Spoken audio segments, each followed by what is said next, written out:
Jadi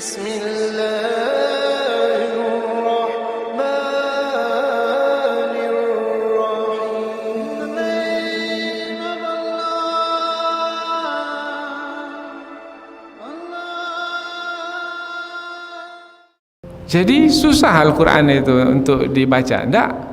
Untuk dipelajari, enggak? Di sini kita ngaji tafsir ini. Paham kita apa yang disampaikan? Bahkan susah untuk dihafal, tidak. Buktinya nih, umur 74 bisa ngafal. Lalu mengapa kita tak bisa hafal? Bukan masalah Quran itu susah dihafal, kita yang tak mau menghafal Quran. Banyak alasannya, sibuk lah, apalagi yang lain. Tunggu nantilah, tunggu pensiun lah. Kalau udah pensiun, masih sibuk juga lah Ustaz. Udah tua, ada juga alasannya. Padahal 4 kali Allah mengulang dalam Al-Quran dalam surah yang sama. Walaqad yassarnal Qur'ana lidzikr fahal mim muddakir. Sesungguhnya kami telah mudahkan Al-Quran itu lidzikr. Lidzikr ini sebahagian ulama memahaminya lil hifzi, untuk dihafal. Fahal mim muddakir, mau tidak mengambil pelajaran. Maka bersempena memperingati nuzul Quran, kita banyak baca Quran. Alhamdulillah wa kafa, wassalatu wassalamu ala rasulil mujtaba, amma ba'd. Puji syukur kehadirat Allah subhanahu wa ta'ala. Salawat dan salam kepada Rasulullah sallallahu alaihi wasallam.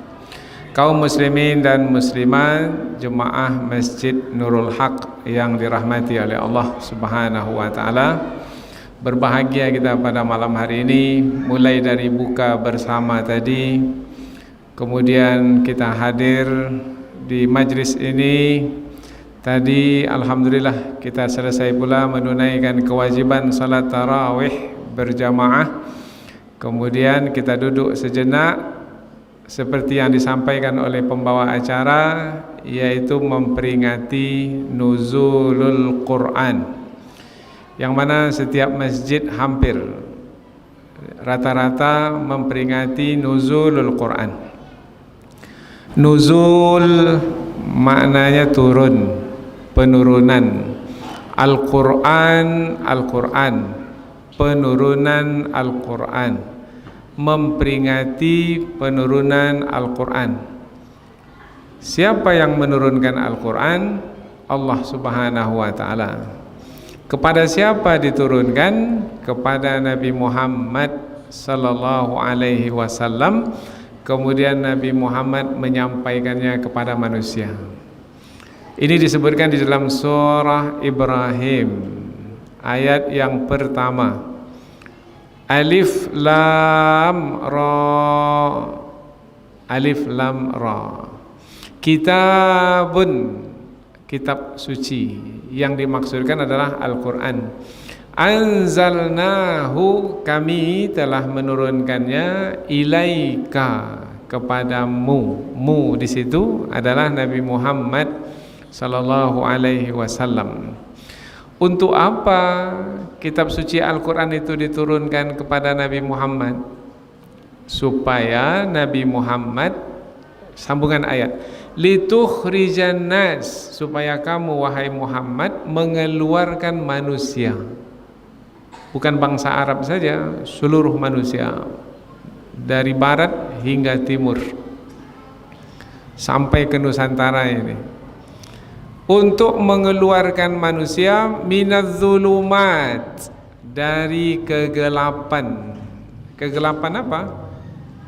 Kegelapan kekufuran, kegelapan kemusyrikan, kegelapan kebodohan, kegelapan kesesatan, ilan nur, kepada cahaya.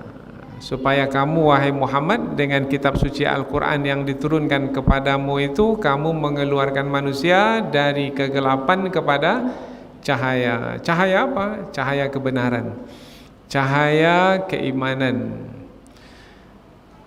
Kemudian sambungan ayat, biizni rabbihim, dengan izin Tuhan mereka, dengan izin Allah. Maknanya Nabi Muhammad berhasil mengeluarkan manusia dari kegelapan kepada cahaya dengan izin Allah. Allah izinkan berlaku. Kemudian penutup ayat ujungnya, ila siratil azizil hamid. Kamu juga wahai Muhammad dengan Al-Quran yang diturunkan itu mengeluarkan manusia dari jalan yang sesat untuk berada di jalan yang benar, yaitu jalan siratil aziz, jalan Allah yang maha perkasa, al-hamid, Allah yang maha terpuji. Jadi untuk apa kita memperingati nuzulul Quran? Untuk apa kita memperingati penurunan Al-Quran? Karena Al-Quran yang diturunkan itu mengeluarkan manusia dari kegelapan kepada cahaya. Berarti berharga sekali. Kalau tidaklah Al-Quran itu diturunkan, maka sekarang ini kita berada dalam kegelapan. Mungkinlah kita di Nusantara ini masih menyembah Nyi Roro Kidul seperti di Jawa sana. Mungkin masih menyembah Jembalang, hantu belau. Mungkin masih menyembah batu besar, pohon besar, keris dan lain sebagainya. Karena kepercayaan nenek moyang di Nusantara ini adalah animisme. Tetapi dengan Al-Quran yang telah diturunkan dan sampai ke tempat kita ini, maka kita ini berada dalam cahaya yang terang benderang. Tahu kita mana yang benar, mana yang salah, mana yang baik, mana yang buruk, mana yang menyelamatkan, mana yang menyengsarakan dan mencelakakan. Nah, itulah dia tauhid yang baik, yang menyelamatkan. La ilaha illallah. Tidak ada Tuhan yang patut disembah dengan kebenaran kecuali Allah. Sampai masuk ke dasar negara, ketuhanan yang hafal enggak Pancasilanya? Sila pertamanya ketuhanan yang Maha Esa. Kalau tidak adalah sila pertama itu di Pancasila, maka sekuler kita ini. Hilang nilai agama dalam hidup kita, termasuk dalam hidup bernegara. Tetapi pendiri bangsa ini dahulu adalah para pahlawan, yaitu yang berjuang karena agama. Dengan takbir Allahu Akbar, mereka merdekakan negeri yang tercinta ini. Nah, itu adalah bukti bahwasanya kita berada dalam cahaya yang terang benderang, yaitu dalam cahaya tauhid. Kalau tidaklah karena Al-Quran, kita berada di jalan yang sesat. Dengan Al-Quran, maka kita berada di jalan yang benar, jalan Allah yang maha perkasa, lagi maha terpuji. Karena begitu berharganya Al-Quran yang diturunkan, maka patutlah kita untuk memperingatinya. Jadi apanya gunanya kita memperingati nuzulul Quran? Karena Quran yang diturunkan itu berharga. Mengapa kita memperingati hari kemerdekaan Republik Indonesia? Karena kemerdekaan Republik Indonesia itu berharga. Yang berharga kita peringati. Kalau tidak berharga, kita lupakan.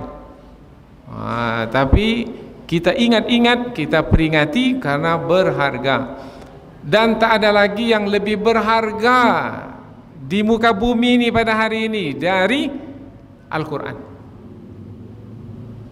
Tidak ada lagi yang lebih berharga dalam kehidupan manusia dari Al-Quran. Maka penurunan Al-Quran ke muka bumi ini mesti kita peringati. Maka apabila dikatakan nuzulul Quran itu adalah, di antara pendapat ulama adalah 17 Ramadan, maka kita peringati 17 Ramadan, kita memperingati nuzulul Quran, yaitu yang mengeluarkan kita dari kegelapan kepada cahaya. yang mengeluarkan kita dari jalan yang sesat ke jalan yang benar. Dua ini kata kunci ini. Al-Quran yang diturunkan mengeluarkan kita dari kegelapan kepada cahaya. Meja ini nampak? Meja yang ada di depan ini nampak, terlihat? Apa sebab meja ini nampak? Cahaya. Kalau matilah lampu, kita berada di tengah malam, sedikit pun tak ada cahaya. Nampak tidak meja ini? Tak. Tapi meja ini ada? Ada. Mana perginya? Ya tak nampak. Kemana perginya? Tersembunyi dalam kegelapan. Kegelapan itu menyembunyikan. Maka kegelapan kemusyrikan pada masa dahulu menyembunyikan Allah yang Maha Esa. Karena kepercayaan penduduk kota Mekah ketika Rasulullah diutus adalah Tuhan yang mereka percaya itu bukan Allah. Tuhan yang mereka percaya itu berhala.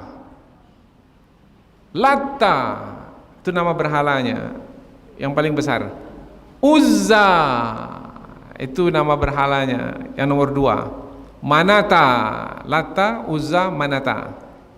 3 beradik, 3 anak, yaitu dari Raja Nabatian di Yordania. Kemudian dijadikan sebagai nama berhala yang disembah di kota Mekah. Apakah berhala itu Tuhan? Tidak. Tetapi Allah tak disebut lagi, dah tersembunyi dalam kegelapan kemusyrikan. Turun Al-Quran. Apa ayat pertama yang turun? Iqra. Apa sambungannya? Bismi rabbika. Bacalah wahai Muhammad dengan menyebut nama Lata. Bukan. Menyebut nama Uzza. Bukan. Menyebut nama berhala. Bukan. Bacalah dengan menyebut nama Allah, nama Tuhanmu. Tuhanmu itu adalah Alladzi khalaq, yaitu yang menciptakan. Berhala itu bukan Tuhan, karena berhala itu bukan yang menciptakan. Berhala itu yang diciptakan.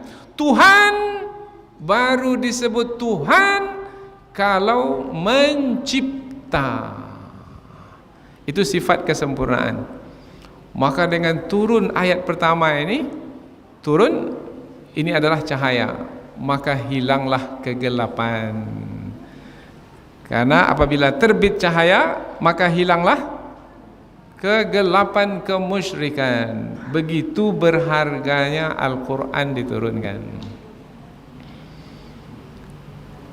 Berapa lama Al-Quran itu diturunkan? Karena Quran itu turun sedikit, 5 ayat itu di Gua Hira. Kemudian beberapa ayat lagi ketika Rasulullah sedang berselimut. Kemudian turun lagi ketika Rasulullah di atas Bukit Safa. Kemudian turun lagi 23 tahun. Al-Quran turun sedikit-sedikit dari langit pertama ke muka bumi ini, dan sempurna sudah Al-Quran itu diturunkan. Ini dia yang 23 tahun itu terkumpul sekarang dalam satu mushaf. Dan tidak ada satu pun masalah hidup yang tak disebutkan di dalam Al-Quran ini. Ma farratna fil kitabi min syai'. Tidak ada satu pun yang tertinggal di dalam kitab suci Al-Quran. Semua disebutkan. Masalah perkawinan ada tak disebutkan? Ada. Masalah membesarkan ada, mendidik anak ada tidak dalam Al-Quran? Ada. Masalah perceraian, masalah pembagian warisan, masalah kehidupan selepas kematian, masalah hari kebangkitan, masalah ekonomi, masalah politik, masalah apa yang tak ada? Tak ada. Semua ada di sini. Karena ini adalah kitab suci yang sempurna untuk kehidupan. Itu sebabnya orang tua kita dahulu, baru saja kita mulai bisa membaca, dia ajar langsung. Bukan ABCD yang diajar dulu. Alif, ba, ta. Kalau kami dulu baija, baijo, dieja. Kalau sekarang ini langsung aja yang ikra itu. A, ba, a. Kalau dulu enggak. Alif di atas A, alif di bawah I. Di atas karena gurunya orang dari Sumatera Barat sana. Alif di depan U, A, I, U. Belagu kan dulu itu. Tapi ada juga yang nakal, dikaja ula, dikaja dia enggak tahu. Waktu kecil-kecil dulu lah. Main-main. Rotan. Mengapa kecil-kecil sudah diajar Al-Quran? Karena Al-Quran inilah yang akan menjadi bekal. Pergilah kamu merantau wahai anak, sejauh-jauh tempat pergilah. Mau kemana kamu pergi? Tetapi jangan tinggalkan Al-Quran. Maka susah-susah dahulu belajar Al-Quran, karena kita ingin menjadikannya sebagai bekal. Tak tamat-tamat juz amma itu. Alif duo, itu duo tu bertambah gaji tu. Alif duo diatehan, alif duo. Masih ingat? Di bawah in, alif duo di depan un. Ini mulailah mengaji balik. Begitulah orang tua kita, sabar 2 tahun, 3 tahun, 4 tahun, belum juga lagi khatam. Nah khatam baru potong kambing. Syukur karena anak sudah khatam Al-Quran. Mengapa sampai sedemikian rupa orang tua kita mengajarkan Al-Quran kepada kita? Karena Al-Quran inilah yang akan menjadi bekal kita, yang akan meninggikan kedudukan kita dan memuliakan kita. Innallaha yarfa', hadis Rasulullah riwayat Imam Muslim, sesungguhnya Allah mengangkat bihadzal kitab, dengan kitab ini, aqwaman, bangsa-bangsa, wa yada'u bihi akharin, dan akan menjatuhkan dan membinasakan bangsa-bangsa. Kalau bangsa itu menerima Al-Quran dan menjadikan Al-Quran sebagai pedoman dalam kehidupan, bangsa itu akan diangkat, bermaruah, mulia. Tapi kalau bangsa itu meninggalkan Al-Quran, jatuh, hina, celaka, binasa. Dari mana kita tahu itu? Dari ayat Al-Quran.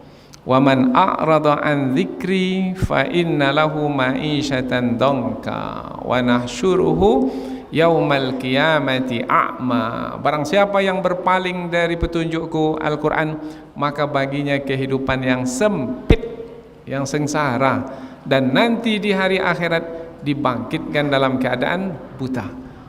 Itu sebabnya masjid memainkan perannya untuk mengajarkan Al-Quran kepada anak-anak kita. Maka kita ada MDA.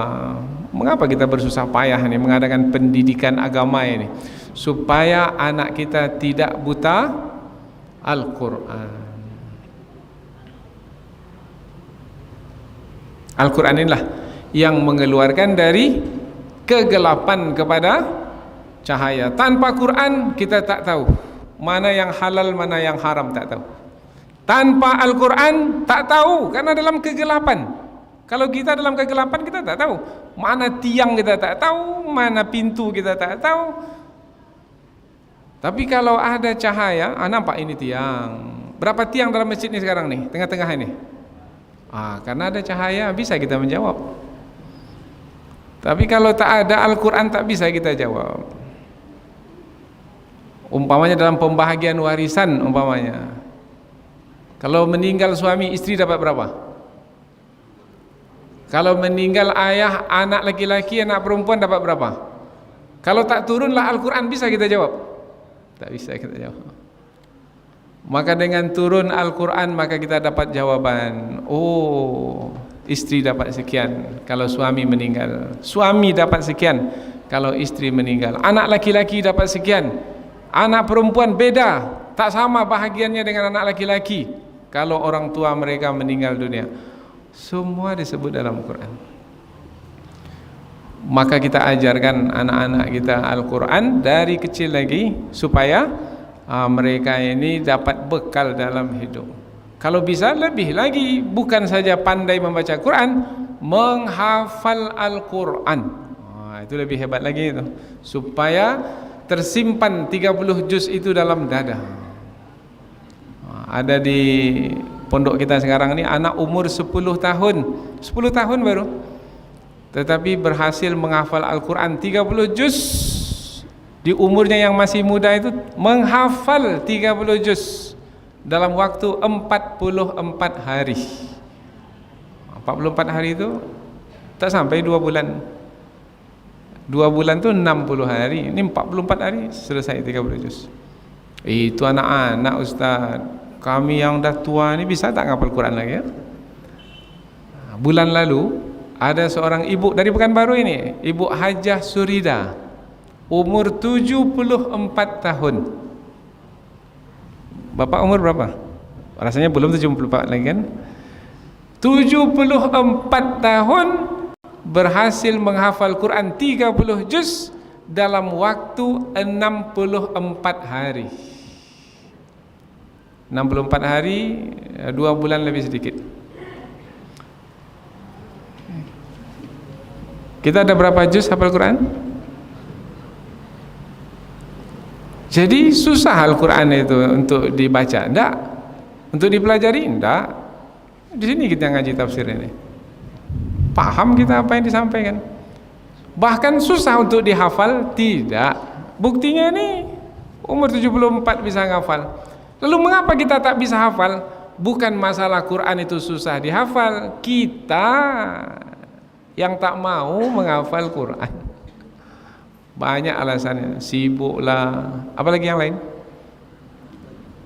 Tunggu nantilah, tunggu pensiun lah.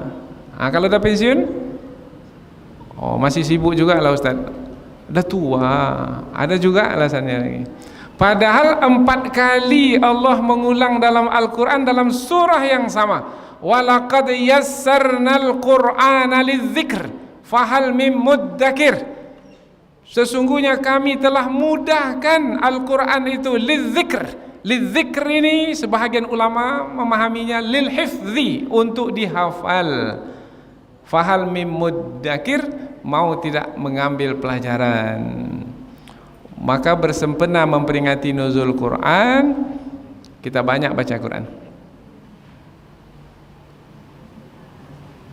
Tapi tak akan mungkin banyak membaca Al-Quran kalau tidak suka dengan Al-Quran.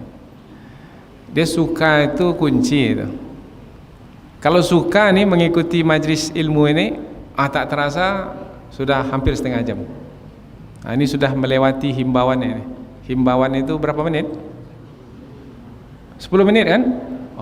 Ini nampaknya saya mesti berhenti nih. Tak boleh lama-lama nih. Himbauan di masa Covid ini tak boleh lama-lama dalam berceramah. Tetap kita menjaga prokes, protokol kesehatan. Mudah-mudahan kita dijauhkan dari wabah ini.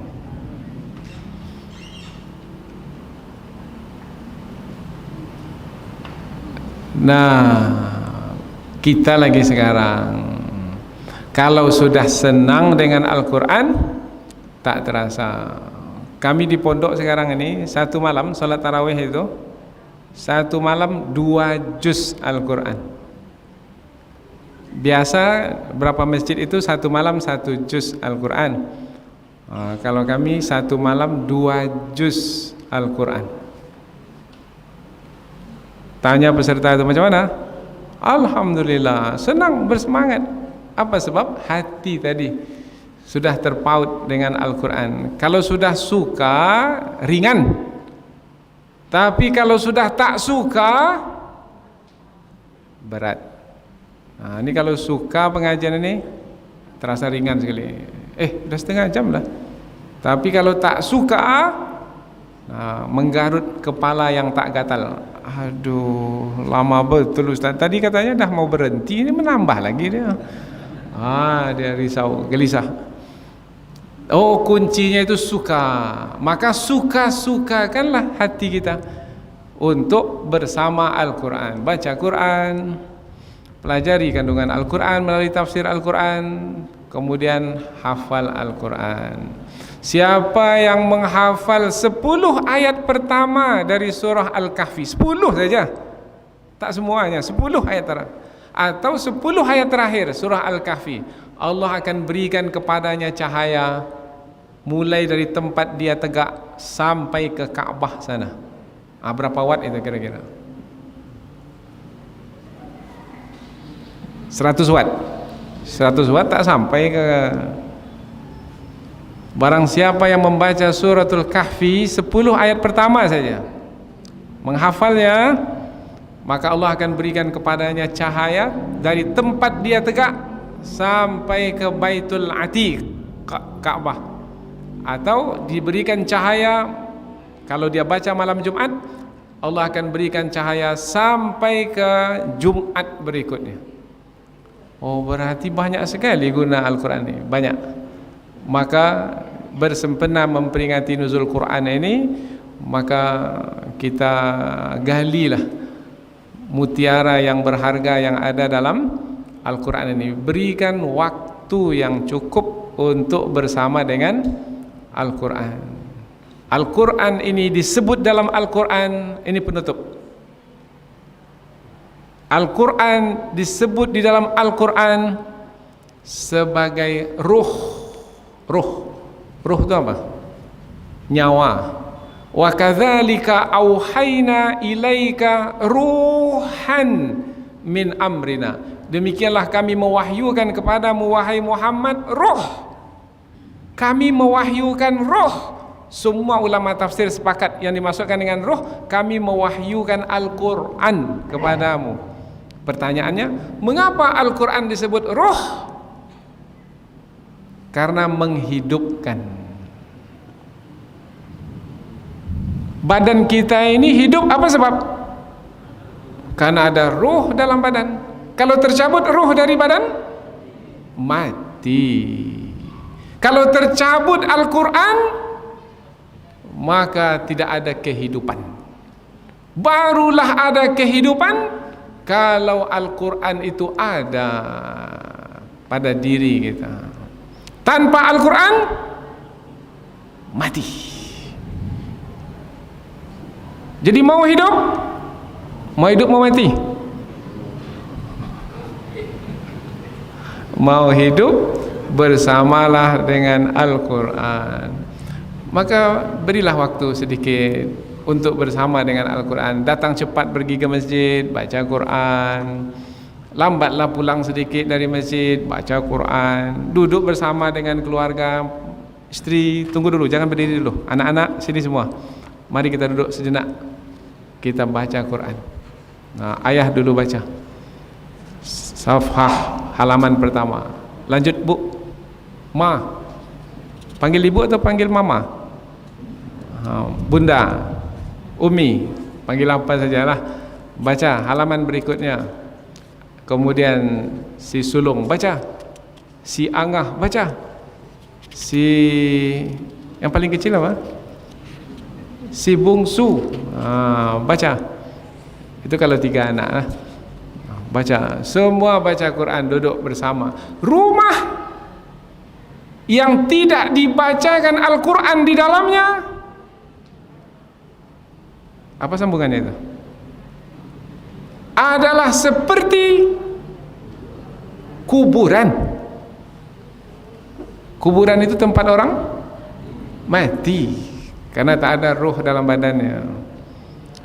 Maka rumah yang tidak dibacakan Al-Quran di dalamnya, berarti penghuni rumah itu adalah mayat-mayat yang bergerak, zombie.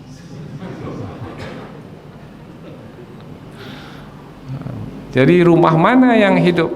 Rumah yang dibacakan Al-Quran, karena masing-masing di rumah itu ada roh. Tetapi apabila tidak pernah Al-Quran itu dibacakan dalam rumah, rumah itu bagaikan kuburan, mengerikan, menakutkan. Mudah-mudahan insyaAllah dengan memperingati nuzul Quran ini, sadar kita betapa pentingnya kita untuk membaca Al-Quran, mempelajari Al-Quran, dan kalau bisa menghafal Al-Quran, kalau bisa lagi mengajarkan Al-Quran. Khairukum man ta'allama Al-Qur'ana wa 'allamah, sebaik-baik kamu adalah yang mempelajari Al-Quran dan mengajarkannya kembali.